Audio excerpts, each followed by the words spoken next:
बच्चों, आज हम व्याकरण के अंतर्गत उपसर्ग तथा प्रत्यय पाठ पर चर्चा करेंगे। हर भाषा में शब्दों की संख्या असीमित होती है, फिर भी नए नए विचारों के लिए प्रतिदिन भाषा में नए नए शब्द निर्मित होते हैं।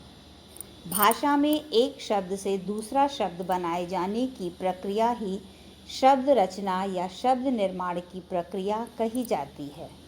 जैसे गुण शब्द में दुर उपसर्ग जोड़कर हम दुर्गुण शब्द बना सकते हैं, तो वान प्रत्यय जोड़कर गुणवान शब्द भी बना सकते हैं।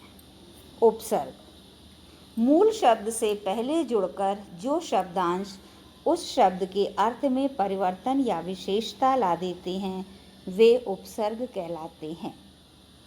सभी उपसर्गों का अर्थ होता है, परंतु वे स्वतंत्र रूप से प्रयुक्त नहीं किए जाते। ये मूल शब्द से पहले जुड़कर ही नए शब्द बनाते हैं। जैसे सु धन पुत्र सुपुत्र, आ धनकार आकार। उपसर्ग कई प्रकार के होते हैं। तत्सम उपसर्ग वे उपसर्ग हैं जो संस्कृत से हिंदी में आ गए हैं। संस्कृत में 22 उपसर्ग हैं। जैसे अधि उपसर्ग है, जिसका अर्थ है ऊपर या श्रेष्ठ। इसका शब्द बना अध्यक्ष अधिवक्ता। अप उपसर्ग है, जिसका अर्थ है बुरा या हीन। इससे शब्द बना अपमान अपयश। तद्भव उपसर्ग जो तत्सम उपसर्गों से ही विकसित हुए हैं, वे तद्भव उपसर्ग कहलाते हैं। इन्हें हिंदी उपसर्ग भी कहते हैं। जैसे आ उपसर्ग है, जिसका अर्थ है अभाव या निषेध। इससे शब्द बना अमर अतः। नि उपसर्ग है, जिसका अर्थ है रहित। इससे शब्द बना निडर निहत्था। आगत या विदेशी उपसर्ग जो विदेशी भाषाओं से हिंदी में आ गए हैं, वे विदेशी उपसर्ग कहलाते हैं। जैसे सर उपसर्ग है, जिसका अर्थ है मुख्य। शब्द बना सरपंच सरताज। बा उपसर्ग है, जिसका अर्थ है साथ। इससे शब्द बना बाइज्जत बाकायदा।